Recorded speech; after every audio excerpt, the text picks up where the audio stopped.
Ini adalah cerita dari Mas Edi, tetangga penulis, tentang pengalaman temannya yang kesurupan saat SMA dulu, dan dia juga ada saat kejadian. Mungkin sekitar tahun 1990-an kejadiannya. Ceritanya waktu itu sekolahnya mengadakan semacam lomba kebersihan kelas. Nah, kelasnya sepakat bahwa pada hari Sabtu akan mengadakan kerja bakti bareng-bareng untuk membersihkan dan menghias kelas mereka, karena hari Seninnya akan ditinjau oleh panitia penyelenggara lomba.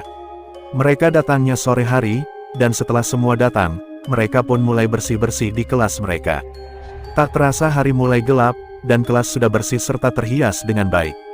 Karena sudah malam, semua murid cewek pun pulang ke rumah mereka, sedangkan sebagian murid yang laki-laki masih mengobrol, khususnya yang masih belum punya pacar alias jomblo. Mereka masih kepingin ngobrol lama hingga tak terasa waktu sudah dirasa terlalu nanggung untuk pulang ke rumah. Akhirnya mereka yang masih berada di sekolah memutuskan untuk tidur di kelas saja.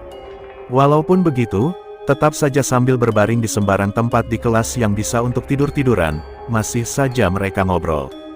Dan akhirnya ada yang bercerita soal para penunggu sekolah tak kasat mata, yang pernah mereka dengar, entah dari siswa lain atau para penjaga sekolah. Ada salah satu anak yang bernama Ridwan di kelas itu yang tidak percaya tentang hal-hal gaib dan cerita semacam itu.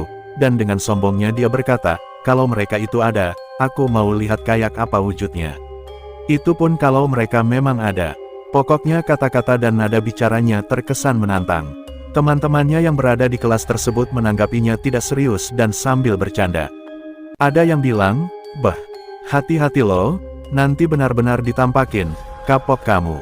Hahaha, dan karena mungkin semuanya sudah mengantuk, akhirnya mereka pun menyudahi obrolan mereka. Semua sepertinya sudah malas untuk diajak ngobrol, dan satu persatu siswa pun mulai terlelap. Sekitar hampir tengah malam, kelas yang tadinya tenang berubah menjadi panik. Sebab, si Ridwan tiba-tiba berteriak-teriak tidak karuan. Dia marah-marah dan mengamuk sejadi-jadinya. Ternyata dia kesurupan. Teman-temannya pun berusaha menolongnya sebisa mereka. Ridwan dicoba dipegang beberapa temannya supaya tidak mengamuk. Tapi yang namanya lagi kesurupan, tenaga yang Ridwan miliki saat itu bisa menjadi berlipat ganda, sehingga teman-temannya kewalahan. Ada yang bacain doa, tapi malah diketawain dan diikuti oleh yang merasuk ke tubuh si Ridwan. Baca doa yang lain juga diikuti bareng-bareng, lalu tertawa terbahak-bahak. Kamu baca doa-doa kayak gitu? Aku sudah hafal doa-doa itu sejak 100 tahun yang lalu, ujar sosok yang merasuki tubuh Ridwan. Mereka yang berada di kelas saat itu benar-benar panik dan tak tahu harus berbuat apa. Mau minta pertolongan orang tua mereka atau guru juga tidak mungkin, karena saat itu yang namanya HP belum ada. Mau telepon dari sekolah, ruangan kantor dalam keadaan terkunci. Ada sekitar 4 jaman mereka berusaha untuk menyadarkan Ridwan.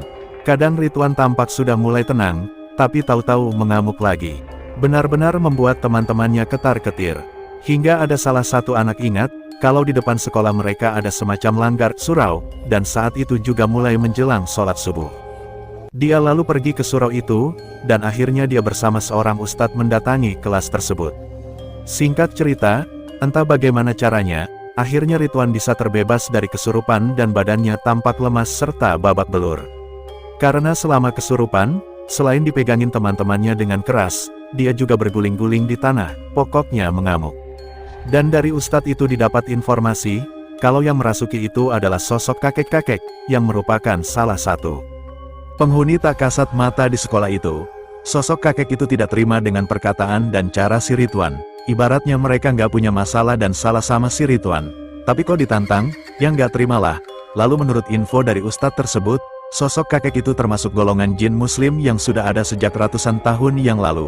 Pantas saja setiap kali ada yang berdoa, malah diikutin, dan kayaknya lebih pintar saat melafalkan doa-doa itu. Demikianlah cerita yang penulis dengar. Semoga terhibur.